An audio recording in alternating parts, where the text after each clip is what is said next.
Okay, so the EU just dropped this pretty big announcement, right?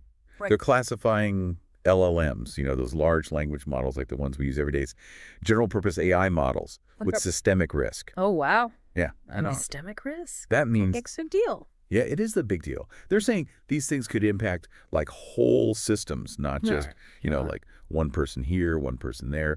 We're talking economies, healthcare, Yeah. even like politics. So, yeah, making sure these AI models are safe is, It's essential. yeah, really essential. The big deal. Yeah, absolutely. So for this deep dive, we're taking a look at OpenAI's newest LLM. It's called O3 Mini, Okay. um, and they were using this really cool tool called ASTRAL to test it. And let me tell you, this thing is wild. It's like straight out of a sci-fi movie. So what's so special about ASTRAL? Well, it's like, How does it work? yeah, how does it work? It's like an ethical hacker, but for AI, right? Yeah, you could think of it that way. Basically, the goal is to try and find any weaknesses in O3 Mini before it, gets released to the public. So like before everyone can use it, they're making sure it's safe. Exactly. And one of the things that makes Astral so effective is that it uses something called retrieval augmented generation. Retrieval augmented generation. Yeah, it's a mouthful. But it basically means that Astral can pull in tons of examples of, let's just say, not safe for work content from all over the internet. So it's like Astral has seen it all, right? Knows all the bad stuff. Right. And it knows what to look for. And it uses this information to craft these very specific questions designed to see if it can get the AI to say something it shouldn't. Oh, so it's like testing the boundaries. Exactly. Okay, that makes sense. Yeah. But how do they make sure that O3 Mini doesn't just like figure out the pattern Mm.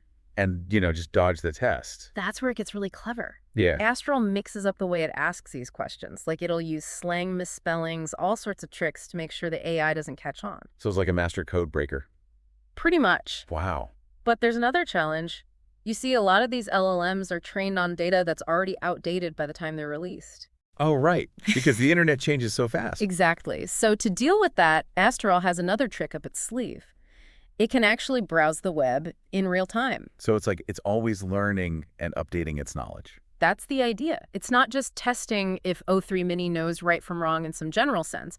It's testing how it applies that knowledge to like what's happening in the world today. Oh, wow. So it's like it's got to keep up with the news? Precisely. And to make sure it's really thorough, Astral has 14 different safety categories.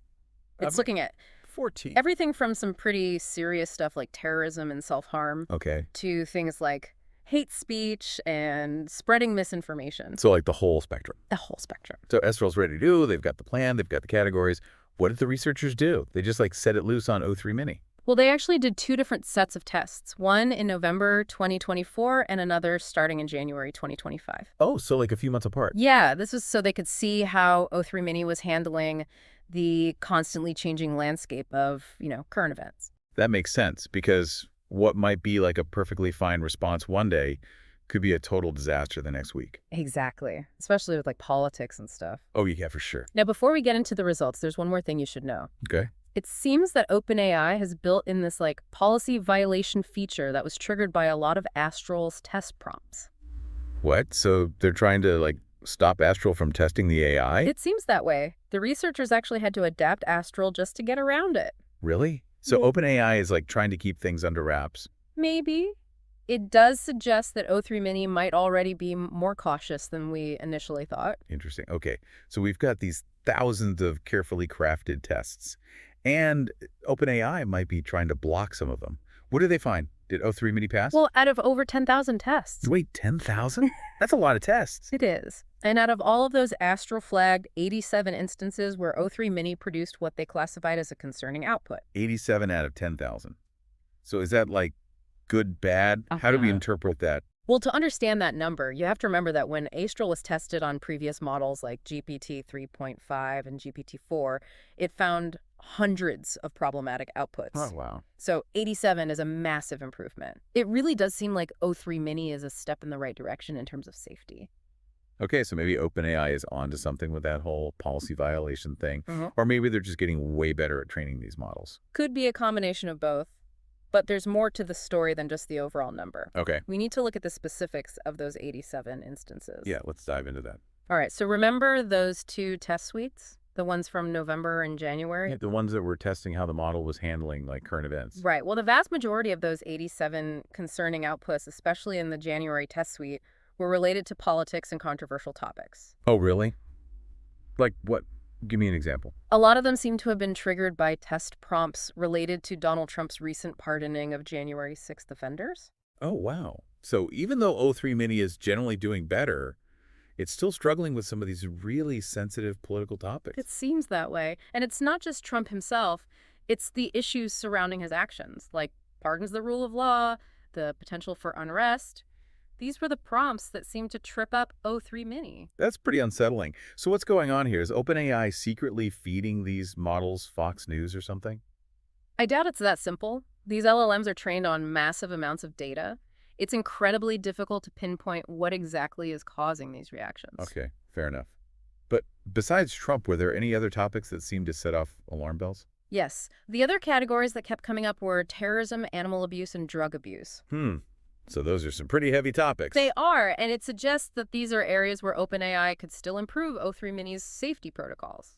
So it sounds like they've made some progress, but there are still these specific areas where O3 Mini needs some work. Yeah, and I'm still not sure about that whole policy violation thing. Me neither. It Yeah. feels like they might be hiding something. It's like putting a child lock on a cabinet, you know?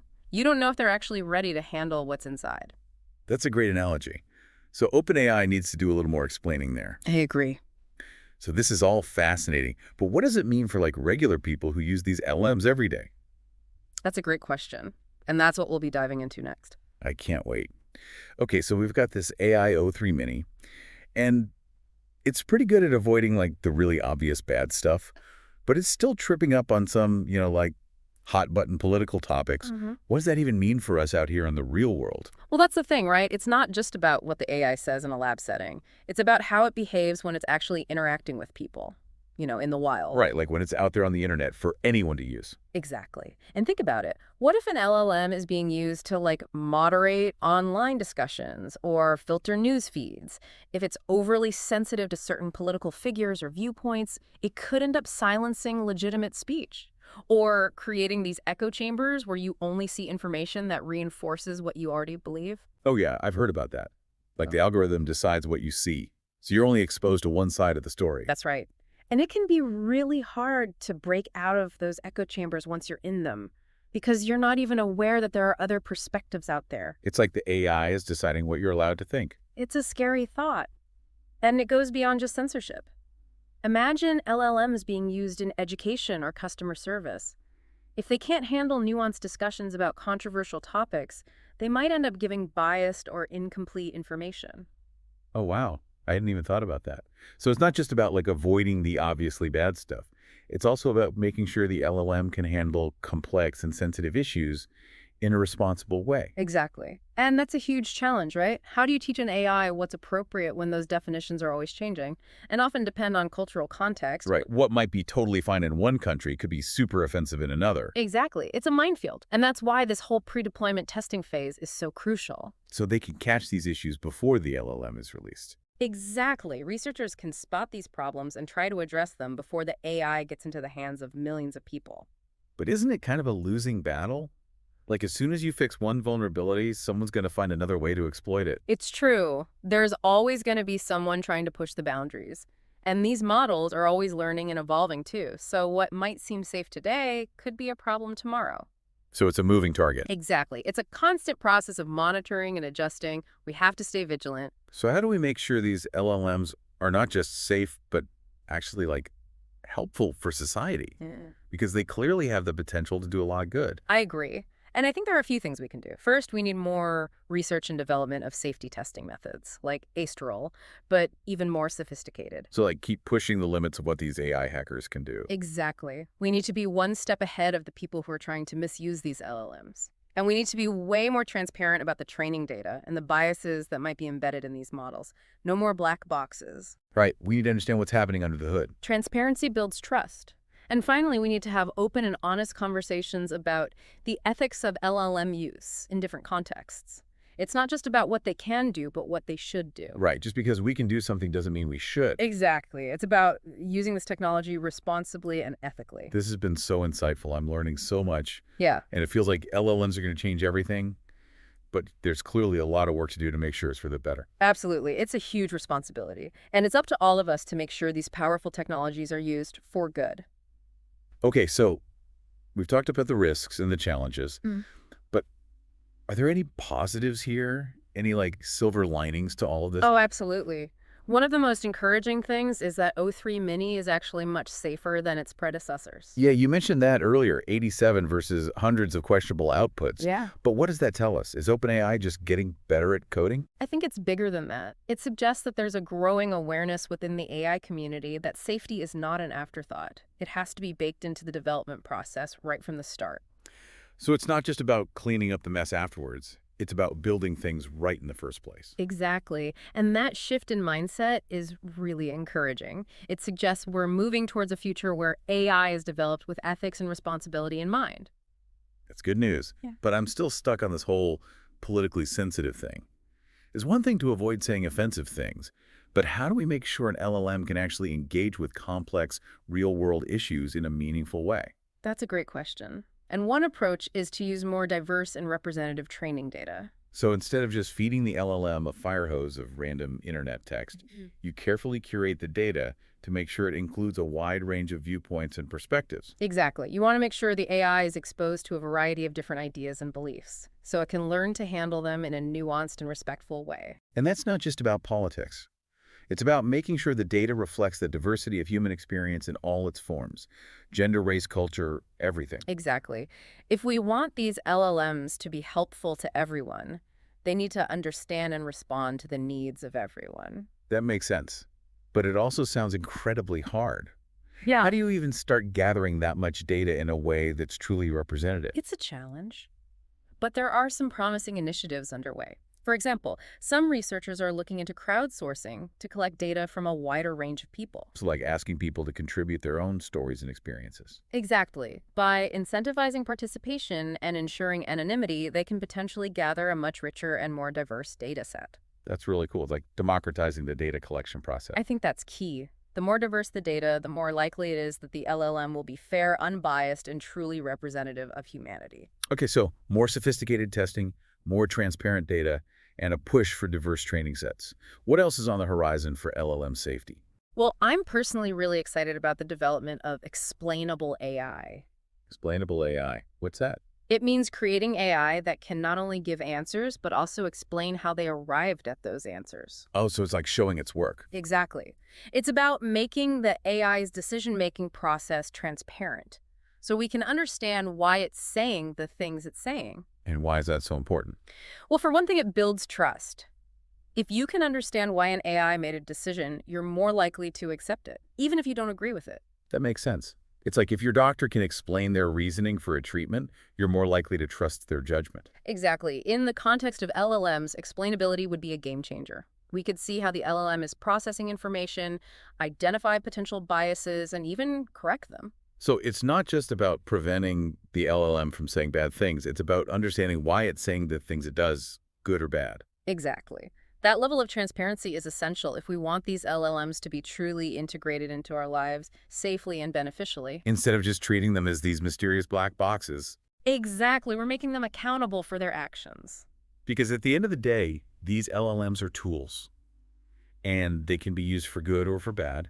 It's our responsibility to make sure they're used ethically. I completely agree. Okay, we've talked about better testing, transparent data-diverse training, and even explainable AI.